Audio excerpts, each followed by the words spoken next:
The stars had always seemed so beautiful from Earth.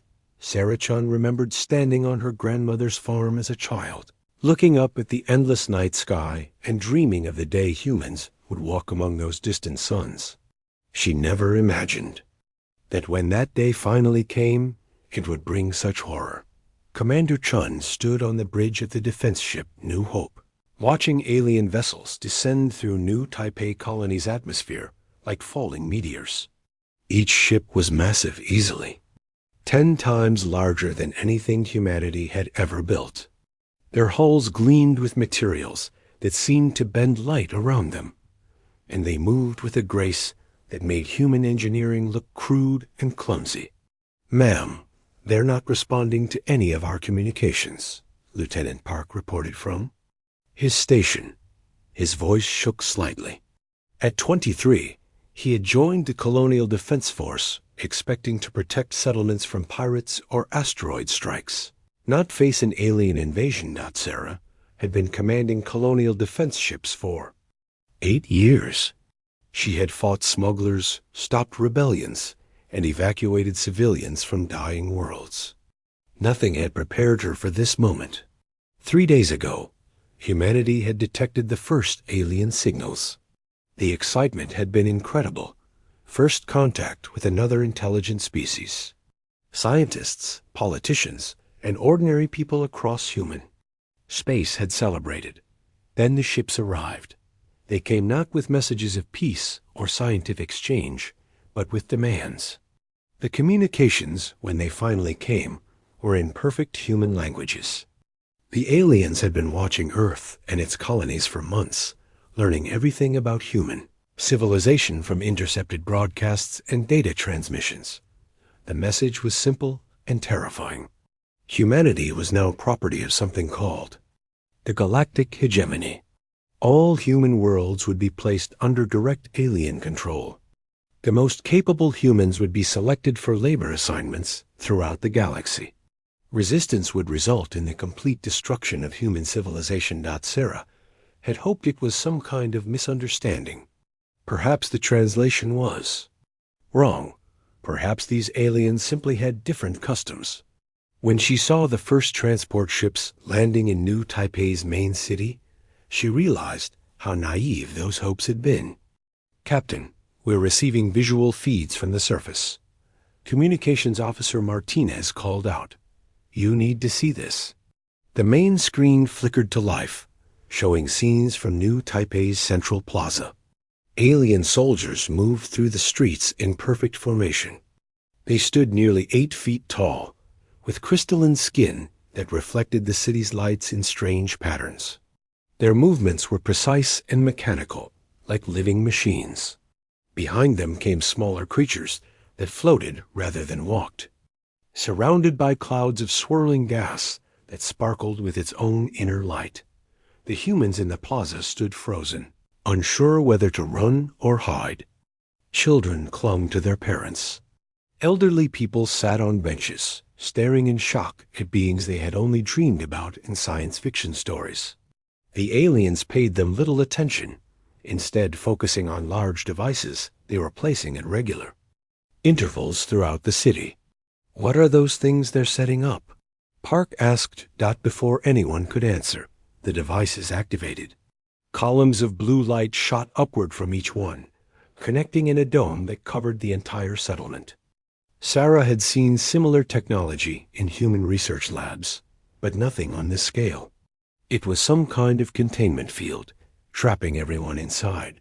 "Ma'am, we're detecting similar fields being established around every major population center on New Taipei," the sensor operator reported. "Whatever they're doing it everywhere at once." Sarah's comm system crackled to life. "All human vessels, this is Central Command. You are ordered to surrender immediately. Any hostile action will result in severe consequences for the civilian population." The voice was human, but Sarah could hear the defeat in it. Whoever was speaking had already given up. She looked around her bridge at the faces of her crew. These were good people, brave people who had volunteered to protect human colonies at the edge of known space. They deserved better than surrender. "Ma'am, we have to do something," Martinez said quietly. "There are 50,000 people down there." Sarah nodded slowly. She knew what had to be done, even if it was hopeless. "All ships, this is Commander. Chun, form attack formation. We're going to show these aliens that humans don't give up without a fight." The small human fleet moved toward the alien ships with determination that was almost pathetic. 8 colonial defense vessels against what looked like a full invasion force. Sarah's ship carried the most advanced weapons humanity had developed. Plasma cannons that could crack asteroid rock and missiles with nuclear warheads. Against human enemies, the New Hope was a formidable warship. Against alien technology, it was barely more than a toy. The first alien ship they engaged didn't even bother to return fire immediately. It simply absorbed their plasma blasts with shields that sparkled and reformed after each hit. Sarah watched in growing horror as her most powerful weapons did absolutely nothing to the alien vessel. "Keep firing," she ordered. "Target their engines, their weapons, anything that looks important." The alien ship finally responded. A single beam of red light lanced out from its hull, striking the New Hope directly.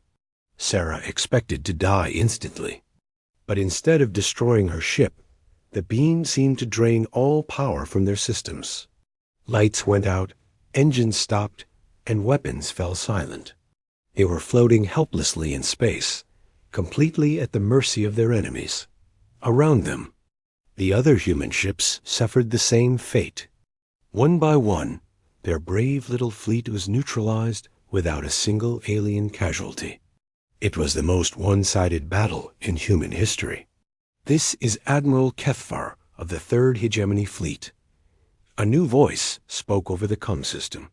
The words were in perfect English, but there was something cold and mechanical about the tone. "Human vessels, you have demonstrated the expected primitive aggression of your species. Your attack has been recorded and will be considered during your species evaluation." Sarah forced herself to speak calmly. "This is Commander Sarah Chun of the Colonial Defense Force. We demand to know your intentions regarding the civilian population of New Taipei. You are in no position to make demands, human. Your species has been classified as a primitive labor reserve under Hegemony Protocol 774. All capable individuals will be selected for work assignments throughout Hegemony. Space. Your governments will be restructured to facilitate efficient resource extraction and population management." "You can't just enslave an entire species," Sarah said, anger overriding her fear. "We're intelligent beings with our own rights and civilization. Your intelligence level has been measured and found adequate for basic labor tasks." The alien voice replied without emotion. "Your civilization shows typical patterns of a young species, chaotic and inefficient. Hegemony guidance will provide the structure your people require. Resistance will result in the classification of your species as hostile, with appropriate consequences." Sarah's blood ran cold. She had heard that tone before, from colonial administrators who spoke about managing difficult populations on frontier worlds. These aliens saw humans the same way humans might view a useful but troublesome animal. Over the following hours, Sarah watched helplessly as the aliens systematically dismantled human authority on New Taipei. The colony's government was dissolved and replaced with alien overseers. Human leaders were arrested and taken aboard alien ships. Families were separated as the aliens began their selection process, identifying individuals with useful skills or physical capabilities. The most heartbreaking sight was the children. The aliens seemed particularly interested in humans under the age of 16, scanning them with strange devices and marking many for educational reassignment. Sarah realized with horror that they were planning to raise human children in alien institutions, molding them into more compliant servants. "Commander, we're receiving a transmission from Earth," Martinez reported, his voice barely above a whisper. The message from Earth Command was devastating. Similar attacks had occurred simultaneously across all human space. Every major colony, every important world, every significant military installation had been overwhelmed in a coordinated assault that must have taken months to plan. The aliens had studied humanity carefully, learning their strengths and weaknesses. Before striking with overwhelming force, President Martinez's face appeared on the screen, looking older than Sarah had ever seen him. To all human forces, I am ordering an immediate ceasefire with the alien forces. Our military analysts estimate that continued resistance would result in the complete extinction of our species. We have no choice but to comply with their demands while we work toward a diplomatic solution. Sarah wanted to scream. There would be no diplomatic solution. These aliens had not come to negotiate or establish trade relationships. They had come to harvest humanity like a crop, taking what they needed and discarding the rest. As transport, ships began loading selected humans for departure to unknown destinations. Sarah made a decision that would haunt her for years to come. She ordered her crew to stand down and surrender. Fighting would only get more people killed, and someone needed to survive to remember what had happened here. The aliens were efficient in their conquest. Within a week, human civilization, as it had existed, was gone. Earth became an administrative center for alien overseers. Colonies were converted into production facilities or mining operations. Humans found themselves scattered across the galaxy, working in conditions that would have been called slavery if it had happened between human populations. But the aliens had made one crucial mistake in their evaluation of humanity. They had judged humans by their technology and their military capabilities, not by their spirit. They saw a young species that could be easily controlled and shaped to serve hegemony interests. They had no idea that they had just created the greatest enemy the galaxy had ever known. 20 years had passed since the aliens arrived, and Dr. Alana Vasquez barely remembered what freedom felt like. She worked in Research Station Omega-7, a massive facility orbiting a dead world in what had once been the Centauri system. The station housed over 10,000 human scientists, all forced to work on projects that would make their alien masters even more powerful. Alana spent her days studying alien biology samples, trying to understand how the hegemony species had evolved. Her official job was to help develop better medical treatments for alien workers, but she had learned to pursue her own research in secret. Every day, she gathered small pieces of information about their captors, storing the data in hidden files that looked like routine medical reports. The aliens called themselves the hegemony, but Elena had learned they were actually 3 different species working together. The tall crystalline beings were called Vector, and they seemed to be the military leaders. The floating gas creatures were Nethims, who handled most of the scientific work. The third species, the Zephyrians, looked almost like insects, but with a shared mind that connected all members of their race. What fascinated Elena most was how dependent these species had become on their technology. The Vingshir could barely function without their crystal enhancement suits. The Nethims needed artificial atmosphere generators to survive on most worlds. The Zephyrians required constant connection to their hive network, or they would become confused and helpless. "They've forgotten how to adapt," Elena whispered to herself as she studied tissue samples under her microscope. "They've had the same technology for so long that they've lost the ability to change." Her thoughts were interrupted by the arrival of Dr. James Park, a human geneticist who worked in the station's next laboratory. James was officially studying alien reproduction cycles, but Elena knew he was actually trying to understand how human genetics compared to their captors. Like many human scientists in the facility, he had learned to hide his real research behind approved projects. "Elena, you need to see this," James said quietly, glancing around to make sure no alien supervisors were nearby. I've been analyzing the brain scans they took of new human arrivals, and I found something incredible. Elena followed James to his workstation, where he pulled up complex brain imaging data on his screen. The images showed human neural patterns, compared to similar scans from the 3 hegemony species. Look at the pattern complexity. James pointed to the colorful brain maps. Human thoughts are completely chaotic compared to theirs. The vector think in straight lines, very logical and predictable. The Nephims follow mathematical patterns. The Zephyrians all think exactly the same way because of their hive mind. Elena studied the images carefully. James was right. The human brain patterns looked wild and random compared to the organized alien thought processes. The aliens probably see this as proof that we're primitive, she said. That's what I thought too, but then I realized something. James's voice got more excited. This chaos isn't a weakness, it's a strength. We can think in ways they literally cannot imagine. We can come up with solutions they would never consider because their minds don't work that way. Elena felt a spark of hope for the first time. In years, if James was right, then humans might have advantages that their captors didn't understand. Have you shared this with anyone else? Just Marcus Webb in Engineering Section 12, James replied. He's been working on something he calls Project Insight, trying to figure out how human minds might interface with alien computer systems. Elena knew Marcus by reputation.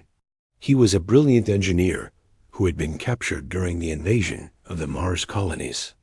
Officially, he maintained alien manufacturing equipment, but rumors said he was actually studying how their technology worked. If Marcus was interested in James's discovery, it might be the beginning of something important. That evening, Elena made her way through the station's maintenance tunnels to reach Engineering Section 12. The tunnels were one of the few places humans could move without constant alien supervision, since the hegemony species found the narrow spaces uncomfortable. Over the years, these passages had become an informal communication network for the human workers. She found Marcus hunched over a workbench, carefully examining what looked like a piece of alien computer hardware. He was a thin man with graying hair and intense green eyes that seemed to notice everything. When he saw Elena approaching, he quickly covered his work with a maintenance manual. "Dr. Vasquez, what brings you to the engineering section?" Marcus asked casually, but his eyes were alert and cautious. "James Park told me you might be interested in his research on human neural patterns," Elena said quietly. "I have some biological data that might be relevant to your work." Marcus studied her face for a long moment, then made a decision. He removed the manual, revealing the alien device he had been examining. "This is a standard hegemony interface module," he explained. "It's designed to connect directly with alien nervous systems, allowing them to control their technology through thought alone." Elena looked at the device with fascination.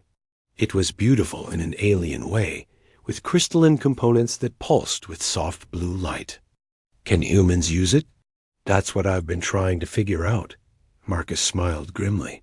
"The aliens assume we can't, because our brain patterns are too chaotic.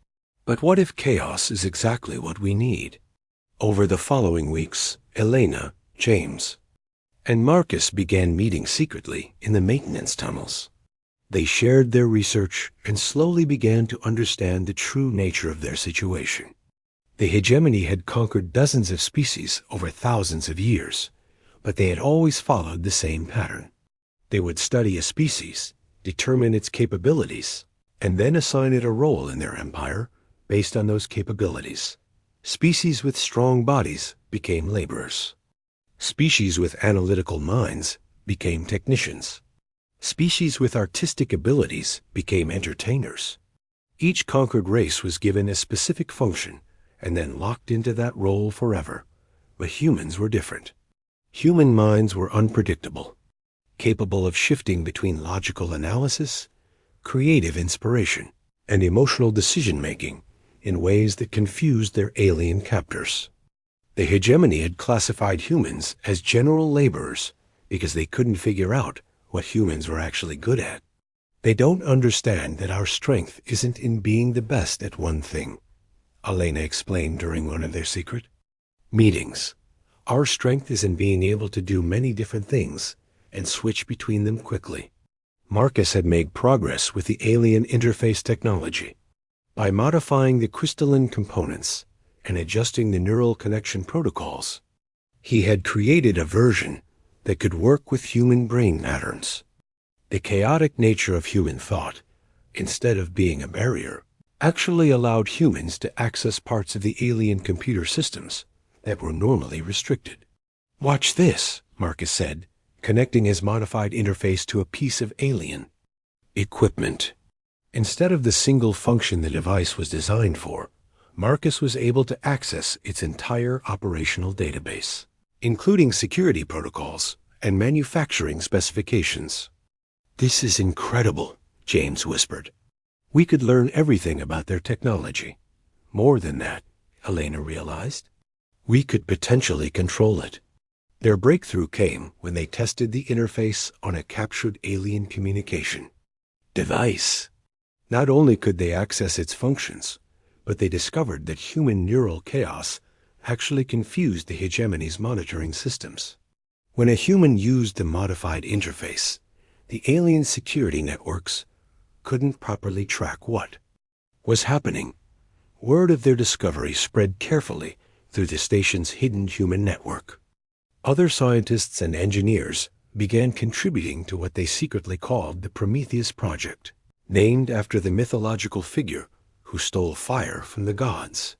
Each person worked on small pieces of the puzzle, developing modified interfaces, studying alien weaknesses, and gathering intelligence about hegemony operations. The aliens noticed nothing. To them, the humans were still just obedient workers, performing their assigned tasks. The hegemony's own confidence in their superiority made them blind to the growing resistance in their midst. Elena's biological research revealed another crucial weakness in their captors. The hegemony species had been genetically stable for thousands of years, but this stability came at a cost. They had lost the ability to rapidly adapt to new threats or challenges. Their immune systems, their technology, even their thinking patterns were all based on ancient solutions that had worked for millennia. Humans, in contrast, were still evolving. Their biology was flexible, their minds were adaptable, and their technology was primitive enough that they could still learn and change quickly. What the aliens saw as weaknesses were actually humanity's greatest strengths.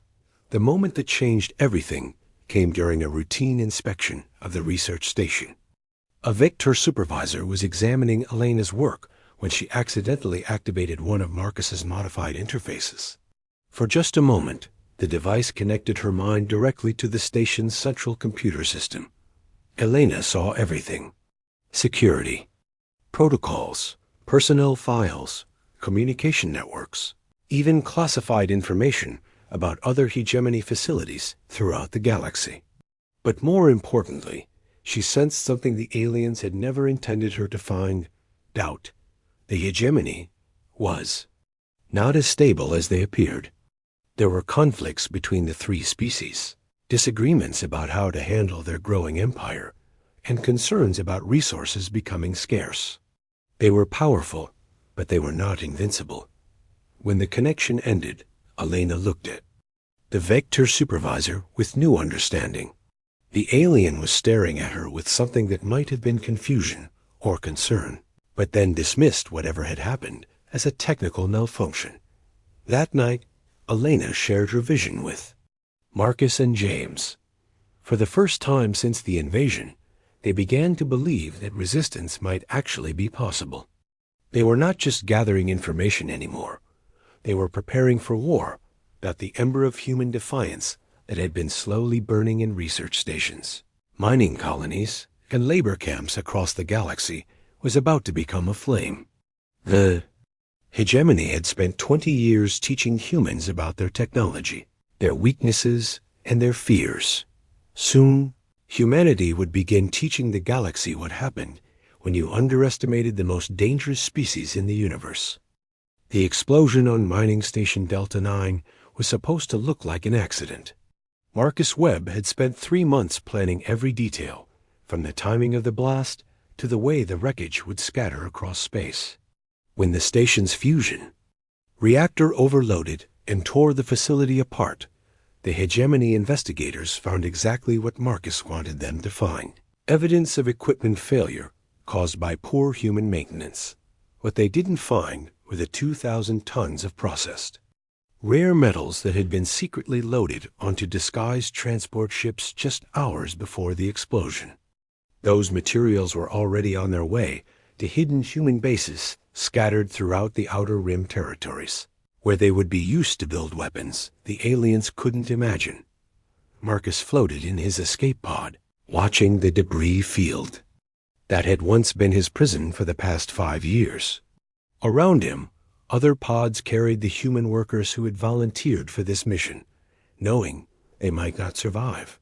The hegemony rescue ships would arrive soon, and Marcus's people would play their roles perfectly, confused survivors who had no idea what had gone wrong. "Control, this is Webb," Marcus spoke quietly into his concealed communicator. "Prometheus' gift has been delivered. Proceeding to extraction point." The voice that answered him belonged to Admiral Sarah Chun, though she no longer used that title openly. After 20 years of careful planning, she had transformed from a defeated colonial commander into the leader of humanity's secret resistance network. Her voice carried the confidence of someone who had learned to turn apparent defeat into hidden victory. "Understood, Marcus. Phoenix Base reports successful receipt of your package. The forge fires are burning right." Phoenix Base was one of 7 major human facilities hidden in asteroid fields and dead systems throughout the galaxy. Each base had been carved from rock and ice by human miners who officially worked for hegemony extraction operations. Over the years, these workers had slowly hollowed out massive chambers and connected them through tunnels that didn't appear on any alien surveys. Dr. Elena Vasquez stood in Phoenix Base's main laboratory, watching as human engineers worked with alien technology in ways that would have terrified their former masters. The laboratory stretched for kilometers through the asteroid's core, filled with equipment stolen or copied from hegemony facilities. Human scientists who had spent decades studying alien biology, physics, and engineering were finally free to use that knowledge for their own purposes. "Elena, you need to see this," called Dr. James Park from across the laboratory. He was standing beside what looked like a standard hegemony weapons array, but Elena could see the modifications that made it something entirely different. She walked over to examine James's work, noting the hybrid technology that combined alien components with human innovations. The weapon system looked almost organic, with flowing curves that resembled living tissue more than manufactured equipment. Crystalline vector technology had been merged with Netham energy systems and powered by modified Zephyrian neural networks. "We call it the Chaos Cannon," James explained with obvious pride. "It uses the same neural interface principles Marcus developed, but instead of connecting to their computer systems, it connects directly to their biological systems." Elena studied the weapon with fascination and growing horror. "James, this isn't just a weapon. This is a biological warfare system." "Exactly," James nodded grimly. "The aliens have spent thousands of years developing immunity to conventional weapons and diseases. But they've never encountered anything that attacks their nervous systems the way human minds work. This weapon doesn't just hurt them. It makes them think like humans." Elena understood immediately.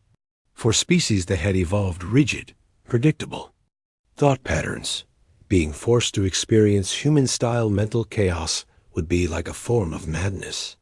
The Vector would lose their logical precision. The Nethams would be overwhelmed by emotional responses they had never experienced.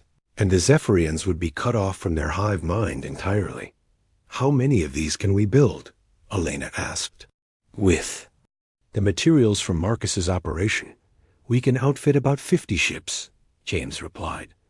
But that's just the beginning. We've got similar operations planned for 12 more stations over the next 6 months. The resistance had grown far beyond what Elena had imagined possible during those early secret meetings on Research Station Omega 7. What had started as 3 scientists sharing information had become a galaxy-spanning network of human rebels, each playing their role in a plan that had taken years to develop. Captain Zhang Wei had become one of their most valuable assets. Though the aliens still believed he was a loyal servant of the Hegemony Navy.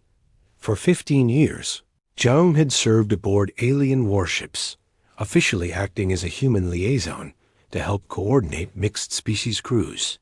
In reality, he had been mapping Hegemony military installations, studying their tactics, and identifying weaknesses in their defensive systems. Zhang stood on the bridge of the Hegemony cruiser Eternal Dominion, watching as his alien crewmates prepared for what they believed would be a routine patrol of the Kepler sector. The ship's Vector captain, Commander Kethmel, had grown to trust Zhang's tactical insights over the years. The alien never suspected that every piece of advice Zhang offered was carefully designed to position Hegemony forces exactly where the human resistance wanted them. Captain Zhang, Kethmel's voice carried the mechanical precision typical of his species. Our sensors are detecting unusual energy readings from the asteroid field ahead. Your assessment? Zhang studied the sensor displays, knowing exactly what those energy readings represented. Phoenix Base and 6 other hidden human facilities were powering up their newly constructed weapon systems, preparing for the coordinated strike that would announce humanity's return to the galactic stage. Probably mining equipment from the extraction operations in that sector, Zhang replied calmly. The human workers there have been experimenting with new fusion techniques. Nothing to concern us. Kethmel accepted this explanation without question, just as Zhang had known he would. The Hegemony's arrogance made them blind to threats they considered impossible. In their minds, primitive humans could never pose a real danger to their advanced civilization. That blindness was about to cost them everything. The first strike came from Mining Station Tau 7, where human workers had spent months modifying the facility's ore processing equipment. When the converted machinery activated, it didn't process raw materials. It fired a concentrated beam of modified Zephyrian neural energy directly at the nearest Hegemony patrol fleet. The alien ships had shields designed to stop physical projectiles and energy weapons, but they had no defense against technology that attacked their crews' minds directly. Vector warriors found themselves paralyzed by chaotic thoughts they couldn't control. Netham scientists became overwhelmed by emotional responses that their species had never evolved to handle. Zephyrian hive workers lost connection to their collective consciousness and began acting as individuals for the first time in their evolutionary history. Within minutes, an entire Hegemony patrol fleet was drifting helplessly in space, their crews unable to function normally.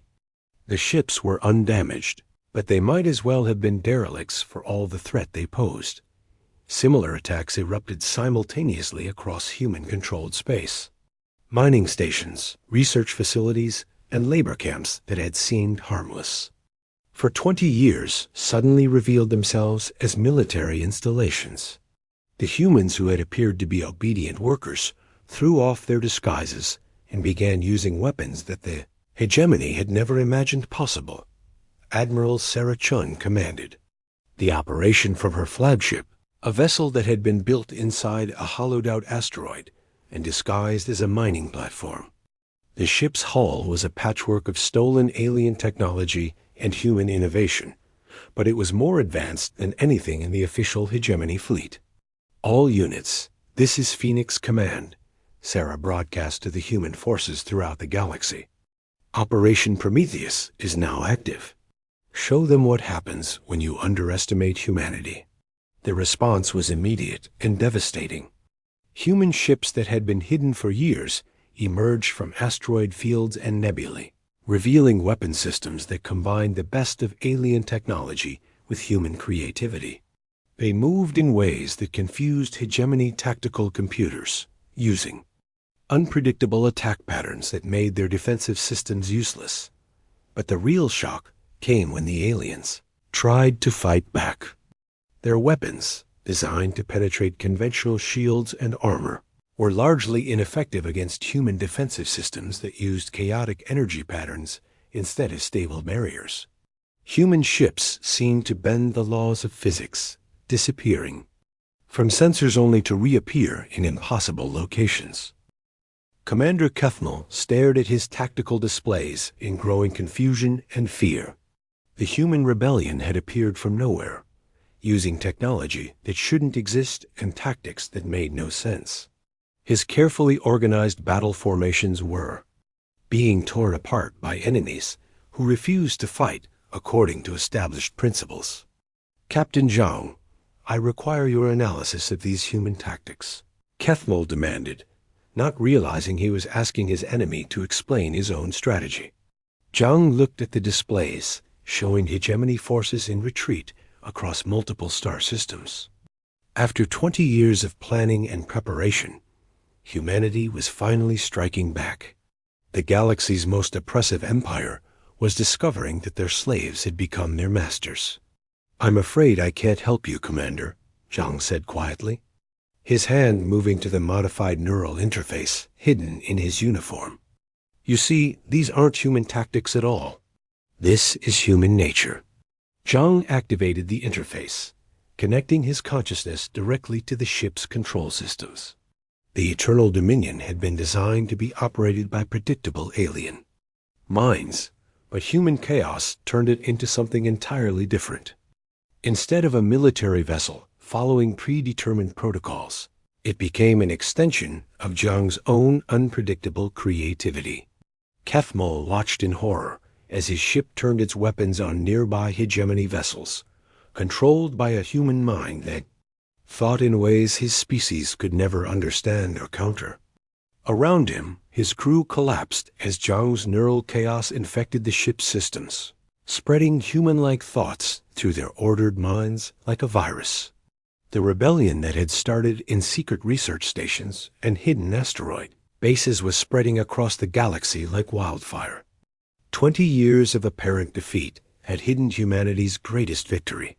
They had learned everything about their enemies, while their enemies had learned nothing about them. The hegemony's response was swift and predictable.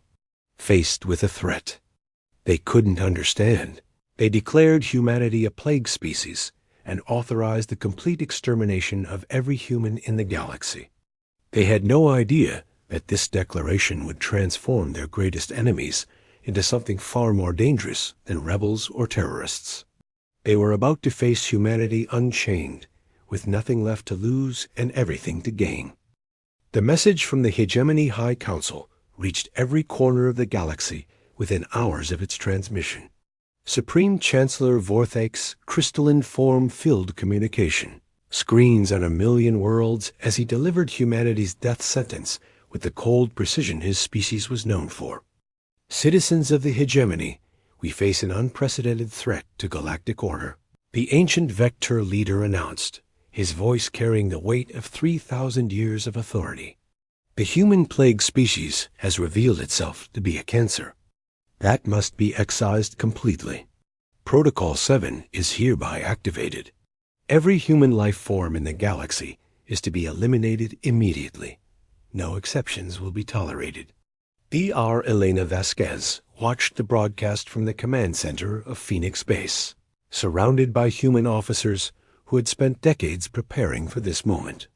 Around her, tactical displays showed the massive hegemony fleets mobilizing across known space, their destination clear.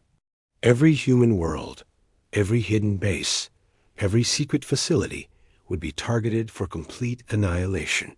"Well," Elena said quietly, "I suppose there's no going back now." Admiral Sarah Chun stood beside her, studying. The fleet movements with the calm focus that had made her the undisputed leader of human resistance forces. 23 years had passed since she watched helplessly as aliens conquered New Taipei Colony. The woman who had once commanded 8 small defense ships now controlled a hidden armada that spanned the galaxy. "They've made their choice," Sarah said, her voice carrying a hardness that hadn't been there during the early years of occupation. "Now they get to live with the consequences." The transformation began immediately. Across human space, facilities that had appeared to be simple mining operations or research stations revealed their true nature. Asteroid fields that had seemed empty suddenly blazed with the energy signatures of massive shipyards. Dead worlds that showed no signs of life opened like flowers, exposing construction facilities that had been built deep beneath their surfaces. Humanity had spent 23 years learning every aspect of hegemony technology, biology, and psychology. They had studied their enemies with the focused intensity of a species fighting for survival. Now that knowledge would be turned into weapons that the galaxy had never imagined possible. Captain Zhang Wei stood in the engineering section of what had once been the hegemony cruiser Eternal Dominion, watching as human technicians completed their modifications to the ship's core systems. The vessel no longer resembled anything the aliens would recognize as their own technology. Crystalline Vector components had been merged with organic Nethym systems and powered by modified Zephyrian neural networks, all controlled by human minds that thought in ways no alien species could predict or counter. "Sir, the biomechanical integration is complete," reported Lieutenant Kim, a young engineer who had been born in captivity but raised in secret by human resistance cells. "The ship is ready for phase transition." Zhang nodded and activated the neural interface that connected his consciousness directly to the vessel's hybrid systems. What happened next would have been impossible for any alien mind to achieve. Instead of controlling the ship through predetermined commands and protocols, Zhang became the ship, his chaotic human thoughts transforming the vessel into something that existed between technology and living organism. The Eternal Dominion began to change, its hull flowing like liquid metal as human creativity reshaped alien engineering. Weapon systems evolved beyond their original design parameters. Defensive shields became adaptive barriers that learned from each attack, and the propulsion system achieved speeds that violated several laws of physics the hegemony considered. Absolute similar transformations were occurring throughout. Human space as stolen alien vessels were converted into weapons of impossible capability. The humans had not simply learned to use hegemony technology, they had learned to make it better. The first major engagement came at the Kepler Station defense perimeter, where a hegemony extermination fleet encountered what appeared to be a small group of human mining ships. Fleet Commander Zethral had expected easy victory against primitive human vessels, but what he found instead challenged everything he thought he knew about warfare. The human ships moved like living creatures, their hulls shifting and adapting. As the battle progressed, hegemony weapons that should have destroyed them simply passed through hull sections that temporarily became incorporeal. When the human vessels fired back, their weapons seemed to learn from each shot, becoming more effective with every blast. "This is impossible," Zethral muttered as he watched his superior fleet being systematically destroyed by enemies that should have been no match for hegemony technology. "How are they doing this?" The answer came when one of the human ships opened a communication channel. The face that appeared on Zethral's screen belonged to Marcus Webb, though the human looked nothing like the broken slave who had worked in hegemony facilities for 20 years. His eyes blazed with an intelligence that seemed almost inhuman, and when he spoke, his words carried the weight of absolute conviction. "You wanted to know what makes humans different from other species," Marcus said, his voice calm despite the battle raging around them. "The answer is simple. We never stop changing. We never stop growing. We never stop becoming something more than we were before." Zethral's fleet was annihilated within the hour, but not before sending detailed reports of the encounter back to Hegemony High Command. Those reports spread panic through the alien leadership as they realized they were not facing a simple rebellion, but something far more dangerous. Dr. Elena Vasquez had spent the years since the Resistance began studying not just alien biology, but human potential. Her research had led to discoveries that terrified even her. In hidden laboratories throughout human space, she had developed techniques that pushed the boundaries of what it meant to be human. "We call them the Ascended," Elena explained to Sarah Chun as they watched the first volunteers undergo the transformation process. They retain their human consciousness and creativity, but their bodies have been enhanced with the best features of all three hegemony species. The figures emerging from the transformation chambers looked human at first glance, but closer inspection revealed the truth. Their skin had the crystalline durability of the Vector. Their respiratory systems could process the exotic atmospheres preferred by the Nephims, and their nervous systems had been modified to interface directly with Zephyrian hive technology, while maintaining individual thought patterns. "They're still human," Elena continued, "but they're human evolved beyond anything our enemies can understand or counter." The Ascended proved their worth in the battle for Nexus Prime, the heavily defended capital world of the Hegemony Empire. What should have been an impossible assault became a demonstration of human superiority as Ascended warriors phased through solid matter, survived in the vacuum of space, and interfaced directly with alien technology to turn the planet's own defenses against its inhabitants. The siege lasted only 3 days, but those 3 days changed the galaxy forever. Nexus Prime had been considered the most secure world in known space, protected by defensive systems that had repelled invasions for thousands of years. When human forces captured it with minimal casualties, the remaining hegemony species finally understood what they were truly facing. Supreme Chancellor Vorthak's final broadcast was transmitted from a hidden bunker deep beneath Nexus Prime's surface, but even there, he was not safe from human forces that could phase through solid rock. His crystalline features showed cracks of stress as he spoke words that would echo through galactic history. "We sought to control humanity because we believed they were weak," Vorthak said, his voice no longer carrying its usual authority. "We sought to destroy them because we realized they were strong. Now we understand the truth. They are not weak or strong. They are evolution itself, the force that drives all life toward greater complexity and capability." The broadcast ended when human forces breached his bunker, but Vorthak's final words had already spread throughout the galaxy. The hegemony species that had ruled for millennia suddenly found themselves refugees in a universe that no longer belonged to them. Admiral Sarah Chon stood in the ruins of the Hegemony High Council chambers, looking out through shattered crystal windows at a city that was already beginning to transform under human influence. The ordered geometric structures that had defined alien architecture for thousands of years were giving way to organic flowing designs that seemed to grow rather than being built.